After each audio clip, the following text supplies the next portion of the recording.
اعوذ باللہ من الشیطان الرجیم بسم اللہ الرحمن الرحیم یا ایہا الذین آمنوا من یرتد منکم عن دینہ فسوف یأتی اللہ بقوم يحبهم ويحبون أذلة على المؤمنين أعزة على الكافرين يجاهدون في سبيل الله ولا يخافون لومة لائم ذلك فضل الله يؤتيه من يشاء والله واسع عليم۔ سورہ مائدہ آیت 54 ترجمہ ہے یا ایھا الذین آمنوا، اے ایمان والو، من یرتد، جو مرتد ہو گیا، منکم، تم میں سے، عن دینہ، اپنے دین سے، فسوف، تو ان قریب، یأتی اللہ بقوم، لائے گا اللہ تعالیٰ ایک قوم کو، یحبہم ویحبونہ، اللہ ان سے محبت کرے گا اور وہ اللہ سے محبت کریں گے، اذلۃ علی المؤمنین، نرم دل ہوں گے مومنوں کے ساتھ، اعزۃ علی الکافرین، اور سخت ہوں گے کفار پر، یجاہدون فی سبیل اللہ، جہاد کریں گے اللہ کے راستے میں، ولا یخافون لومۃ لائم، اور نہیں ڈریں گے کسی ملامت سے، ملامت کرنے والے کی۔ ذالک فضل اللہ، یہ اللہ کا فضل ہے، یؤتیہ من یشاء، وہ عطا کرتا ہے جس کو چاہتا ہے، واللہ واسع علیم، اللہ تعالیٰ بہت وسعت والے، بہت علم والے ہیں۔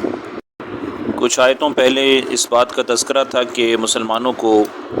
یہود و نصارہ کے ساتھ اور کفار کے ساتھ گہری دوستی نہیں کرنی چاہیے، کیونکہ اس کا ایک نتیجہ یہ ہو سکتا ہے کہ مسلمان اگلی نسلوں میں ارتداد کا شکار ہو جائے، نعوذ باللہ، یعنی کہ اپنا دین ہی چھوڑ بیٹھیں۔ تو اس آیت میں اس کی تفسیر ہے، اللہ تعالیٰ یہ فرما رہے ہیں کہ اے ایمان والوں، اگر تم میں سے کوئی ارتداد اختیار کر لے، یعنی کہ اپنا دین چھوڑ بیٹھے، دین اسلام چھوڑ بیٹھ کر کسی دوسرے دین کی طرف منتقل ہو جائے، اور اس زمانے میں دوسرا دین عین یا تو عیسائیت ہو سکتا ہے یا یہودیت ہو سکتا ہے، تو پھر اللہ تعالیٰ شانہ نے واضح فرمایا کہ ہمیں آپ کی ضرورت نہیں ہے۔ اگر آپ اسلام کو چھوڑ کر کسی دوسرا مذہب میں چلے جاتے ہیں تو اس سے اسلام کا کوئی نقصان نہیں ہے، اور اللہ تعالیٰ شانہ نے جس حکمت کے تحت اس دنیا کو چلانا ہے اور چلا رہے ہیں، تو اس حکمت میں بھی کوئی رد و بدل نہیں ہوگا۔ اگر ہم اللہ کی پیروی اختیار کرنے سے انکار کر دیں تو اللہ تعالیٰ فرماتے ہیں کہ آپ کی جگہ میں دوسری قوم کو لے آؤں گا، فسوف یأتی اللہ بقوم، تو پھر اللہ تعالیٰ نے اس قوم کی کچھ صفات بیان فرمائی ہیں، اور حقیقت یہ ہے کہ یہ صفات وہی صفات ہیں جو مسلمانوں میں اس وقت موجود ہونی چاہیے، یعنی یہ وہ صفات ہیں جو اللہ تعالیٰ مسلمانوں سے یعنی چاہتے ہیں کہ یہ ان میں ہوں، تو یہ اللہ کے قریب ہوں گے، جنت کے حقدار ہوں گے، جنت کے وارث ہوں گے، دنیا کے بادشاہ ہوں گے، اور ہر حساب سے جو ہے خوش رہیں گے۔ لیکن اگر یہ صفات جو ہیں ہمارے اندر نہ ہوں تو پھر پریشانی ہوگی۔ تو اس میں پہلی صفت جو اللہ نے فرمائی ہے وہ یہ ہے کہ یحبہم ویحبونہ، کہ اللہ ان سے محبت کریں گے اور وہ اللہ سے محبت کریں گے۔ اب مسلمانوں کا اللہ سے محبت کرنا یہ تو عقل میں بات آتی ہے، کیونکہ مسلمان کو پتہ ہے کہ مجھے پیدا بھی اللہ نے کیا ہے اور کائنات بھی اللہ نے بنائی ہے، بارش بھی اللہ برساتے ہیں، پھل اور سبزیاں اور گوشت یہ بھی اللہ ہی مہیا فرماتے ہیں، مجھے بڑا بھی اللہ ہی کرتے ہیں، مجھے رزق بھی اللہ ہی دیتے ہیں، شادی بھی اللہ کے حکم سے ہوتی ہے، بچے بھی اللہ کی مرضی سے، اللہ کے حکم سے ہوتے ہیں، الغرض یہ کہ سب کچھ اللہ ہی کر رہے ہیں، تو مجھے بھائی اللہ سے محبت کرنی چاہیے۔ تو یحبونہ تو سمجھ میں آتی ہے، لیکن یہ بات کہ یحبہم، کہ اللہ ان سے محبت کریں گے، یہ کیسے حاصل ہوگا؟ تو یہ قرآن مجید کی دوسری آیت ہے جس میں اللہ نے فرمایا فاتبعونی یحببکم اللہ، کہ اے نبی صلی اللہ علیہ وسلم آپ ان سے فرمائیے کہ اے صحابہ آپ میری اطاعت کرو، یعنی آپ صلی اللہ علیہ وسلم کی اطاعت کرو تو اللہ تم سے محبت کرنے لگیں گے۔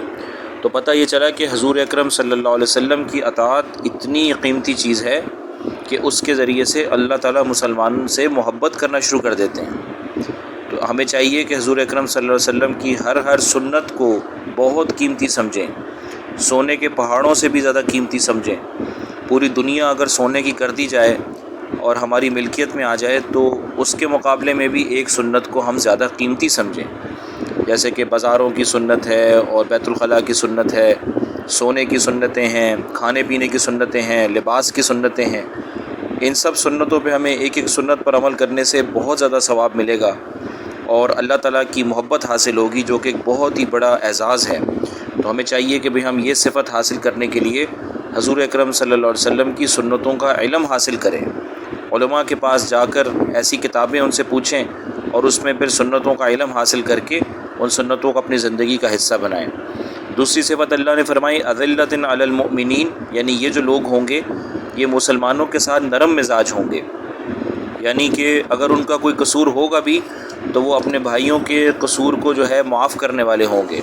اور پڑوسیوں کے ساتھ اور مسجد کے لوگوں کے ساتھ اور جو لوگ مسجد میں نہیں بھی آتے ان کے ساتھ، اپنے رشتہ داروں کے ساتھ، سب کے ساتھ ان کا بہت ہی عاجزی والا، نرمی والا رویہ ہوگا، گفتگو ہوگی، ہر ایک کا خیال رکھنے والے ہوں گے اور دوسروں کے قصوروں کو جو ہے معاف کرنے والے ہوں گے۔ اور آپ صلی اللہ علیہ وسلم کی حدیث ہے، آپ صلی اللہ علیہ وسلم نے فرمایا جس کا مفہوم ہے کہ میں اس شخص کے لیے جنت کے بیچ میں ایک گھر کی ذمہ داری لیتا ہوں جو حق پر ہونے کے باوجود اپنا جھگڑا چھوڑ دیں۔ تو اس لیے ہمیں چاہیے کہ ہم لوگوں کو معاف کرنے والے ہوں، لوگوں کی خطاؤں کو درگزر کرنے والے ہوں، تاکہ قیامت میں ہمارے ساتھ بھی درگزر ہو اور یہ جو قرآن کی آیت ہے ہم اس کے عین مصداق ہمارے پر ہو جائے اور ہم خوش نصیبوں میں ہو جائیں۔ دوسری صفت اللہ نے فرمائی عزت علی الکافرین، کہ کفار پر وہ سخت ہوں گے، یعنی کہ کفار چونکہ اللہ اور اس کے رسول صلی اللہ علیہ وسلم کے دشمن ہیں تو کفار کے معاملے میں جو ہے وہ سختی کریں گے اور کفار کے ساتھ نرم برتاؤ نہیں کریں گے۔ ہاں، کفار کے ساتھ جیسے زندگی گزرتی ہے تو اس میں جو معاملات ہم نے کرنے ہوتے ہیں، جیسے اگر کفار پڑوسی ہیں تو ان کے ساتھ اچھا معاملہ رکھنا ہے، اچھے اخلاق رکھنے ہیں، تجارتی معاملات صحیح رکھنے ہیں، لیکن دل میں ان کے لیے جو ہے وہ ان کے کفر کی وجہ سے نفرت ہونی چاہیے اور ان کے ساتھ گہری دوستی نہیں ہونی چاہیے۔ اور جہاں پر کفار جو ہیں وہ مسلمانوں کو تکلیف پہنچائیں اور مسلمانوں کو تنگ کریں، اسلام کو مٹانے کی کوشش کریں، جیسا کہ اس زمانے میں عام رواج ہو چکا ہے، تو اس کے میں اللہ نے پھر تیسری صفت فرمائی جاہدون فی سبیل اللہ، کہ یہ وہ لوگ ہیں جن صرف یہ کافی نہیں ہے کہ بھئی ہم معاشرے میں اچھے اخلاق دکھائیں اور جو ہے کفار کے ساتھ ہم الگ دلگ رہیں تو ہم کامیاب ہو جائیں گے، بلکہ اللہ نے فرمایا ہے کہ کفار کے ساتھ جہاد کرنا ضروری ہے، یعنی نکل کے اپنے گھروں سے کفار کے ساتھ لڑائی کرنا یہ بہت ضروری عمل ہے، کیونکہ اگر ہم یہ کام نہیں کریں گے، جیسا اس زمانے میں عام رواج ہو چکا ہے کہ جہاد فی سبیل اللہ کو جو ہے وہ ایک بڑی معیوب چیز سمجھا جانے لگا ہے اور بہت سے مسلمان بھی اس کو نعوذ باللہ معیوب سمجھتے ہیں، حالانکہ جہاد فی سبیل اللہ جو ہے وہ قرآن مجید کی نص سے ثابت ہے اور آپ صلی اللہ علیہ وسلم کے عمل سے ثابت ہے، صحابہ کے عمل سے ثابت ہے۔ اسلام کی بقا جو ہے اور اسلام کی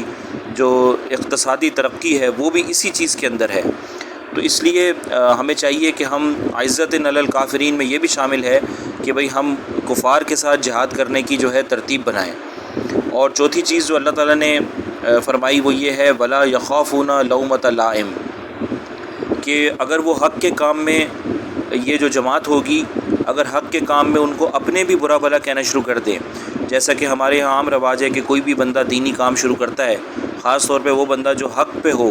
تو بہت سارے لوگ اس کو برا بھلا کہنے والے ہوتے ہیں، سوشل میڈیا پر بھی، علاقے میں بھی، شہروں میں بھی، تو اور اس کو جو ہے نا طعن کا جو ہے سامنا کرنا پڑتا ہے،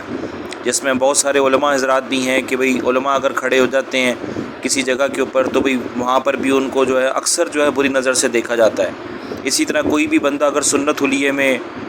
چاہے مرد ہوں چاہے عورت ہوں کہیں چلے جائیں تو وہاں پہ اکثر لوگ جو ہے معیوب نظر سے دیکھنا شروع کر دیتے ہیں۔ تو اس میں اللہ تعالیٰ فرماتے ہیں کہ بھئی جب آپ کوئی دین کا کام کر رہے ہو، جب آپ کوئی سنت پر عمل کر رہے ہو تو کسی ملامت کرنے والے کی ملامت کی پرواہ ہمیں نہیں کرنی چاہیے،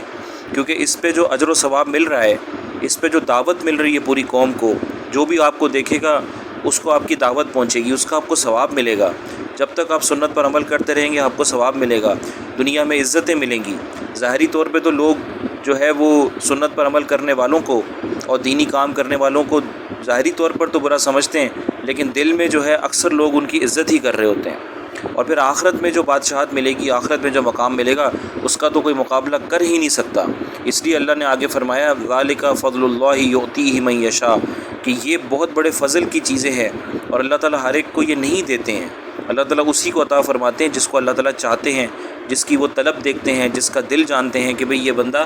اندر سے ایسا ہے کہ اس کو یہ چیز مجھے دینی چاہیے، تو اللہ تعالیٰ یہ صفات اس کو پھر عطا فرماتے ہیں۔ ہم جو ہیں وہ دین